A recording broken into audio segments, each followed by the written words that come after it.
Bon matin à tous, bienvenue sur ma chaîne. Mon nom c'est David. Aujourd'hui, je vais te parler d'un commentaire que j'ai eu, puis c'est un méchant bon commentaire là, et je vais en parler aujourd'hui. Le commentaire que j'ai eu, on rentre dans le sujet direct là. Quelqu'un il m'a demandé mon avis, puis c'est un super bon commentaire. Il m'a commenté sur une vidéo où je parlais, je le dis souvent, de ne pas acheter d'auto neuve, d'acheter des autos un petit peu plus vieux. Toyota, Honda, des trucs fiables qui te coûteront pas trop cher en réparation quand tu commences, hein, quand tu es dans ton ascension, tu veux économiser le plus de sous pour investir. Une fois que tu es rendu, là, tu sais, tout de suite, une fois que tu es rendu à la liberté financière, comme je pourrais m'acheter une Porsche Macan, là, sans problème, ça changerait absolument rien à ma vie, mais ça me fait chier de dépenser pour ça. Puis ça me fait chier de dépenser pour les réparations. J'aime mieux garder mes sous pour des trucs que j'aime. Je le dis souvent, je sais pas, je n'ai parlé beaucoup dans mes vidéos, ça. Dans le fond, ma façon de voir les choses, moi, c'est de couper intensément sur les trucs qui m'apportent pas de bonheur. Comme vous allez souvent me voir habillé pareil, là. J'haïs ça dépenser pour du linge. C'est pas parce que j'ai tout le temps le même linge sur le dos. C'est parce que je l'aime, ce t-shirt-là, hein, de l'aubainerie. J'en ai à peu près 6 pareils, des couleurs toutes pareilles, des petits gris, des teintes gris un peu différents. Fait que je suis souvent habillé pareil parce que pour moi, le linge, ça m'apporte zéro, aucun bonheur. Fait que je coupe beaucoup là-dessus. Puis je dépense plus. Hein. Quand on va dans le voyage dans le sud, ben si ça coûte 7-8 000, je m'en fous, ça sort puis on s'amuse. T'sais. Mais ça, c'est des préférences personnelles. Il y en a qui aiment pas ça voyager, qui aiment mieux avoir une belle voiture, qui coûte plus cher l'entretien, mais ils s'en foutent parce qu'ils tripent sur les autos. Si ça rentre dans ton budget, tu peux quand même investir la différence, ben c'est correct. Hein. Le commentaire que j'ai eu, c'est ça. Fait que dans le fond, je parle souvent des autos usagées versus les autos neuves. Hein. C'est fou un auto neuve, comment ça coûte cher, tout ça. Puis là, le commentaire, il me dit ouais, mais David, je comprends que tu dis ça puis tout ça, mais si on regarde l'exemple de Luc Poirier, puis là, il me donnait l'exemple de Luc Poirier, mais il y en a plein de gens très très riches qui font la même chose. Ils achètent des voitures de collection ou ils achètent des voitures qui sont comme une de 50 ou une de 100 ou une de une même des fois, puis ou une de deux. Ils se bâtissent un parc de voitures hein, qui prend de la valeur.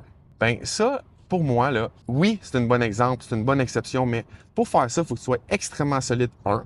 Deuxièmement, il faut que tu en aies beaucoup parce qu'il faut quasiment pas que tu mettes de millage sur tes voitures parce que si tu mets beaucoup de millage sur tes voitures, même si c'est des voitures de collection, ils vont stagner en valeur, ils prendront pas beaucoup de valeur. Puis s'ils en prennent, il y en a qui vont en prendre, c'est sûr, là, mais la plupart vont descendre en valeur parce que tu vas mettre du millage dessus puis tu vas la maganer. Sois solide pour faire ça parce que pour faire ça, il faut que tu te bases sur seulement la spéculation. Hein.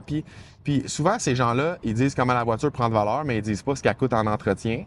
Hein, changer une transmission sur une Ferrari ou des trucs comme ça, ben ça coûte 50 000 hein. Lamborghini, les entretiens et tout ça, ben ça coûte 50 000 20 000 30 000 Fait que c'est comme le gars qui va au casino, il parle juste de ses gains, mais il parle jamais de ses pertes. Ben, c'est un peu pareil avec les voitures de collection. Oui, il y a des gains à faire. Oui, c'est basé sur la spéculation. Puis il y a de l'argent à faire avec ça, mais il faut que tu sois solide parce que tu n'as pas de revenus. Puis l'exemple de Luc Poirier, là, c'est un bon exemple parce que le gars, hey, puis là, je vais parler de moi, là, mais en aucun cas, je me compare à Luc Poirier. Là.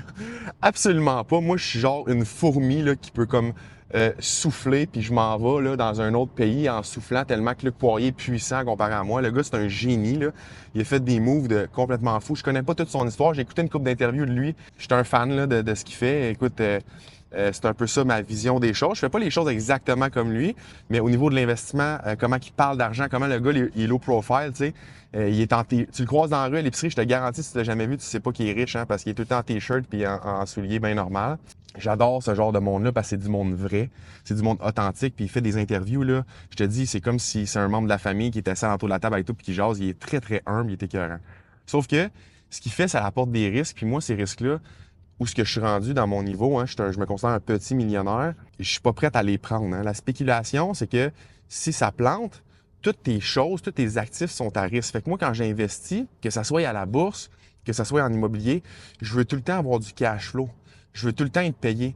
Puis là, je connais pas toute l'histoire de Luc Poirier, mais j'ai écouté des interviews de lui quand même pas mal, une couple d'heures. Puis je sais qu'il fait des moves hein, en achetant des terrains puis des trucs, puis il s'arrange tout le temps pour ajouter de la valeur. Puis j'ai le même concept quand j'achète de l'immobilier.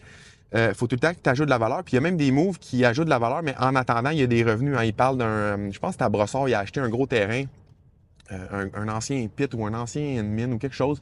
Puis là, il rembourse ça de terre. Ben, il disait que en attendant qu'il puisse le rembourser, ben les camions payaient, ils payaient hein, pour venir déverser des voyages de terre. Fait que veux pas, il y a du revenu qui rentre de ça.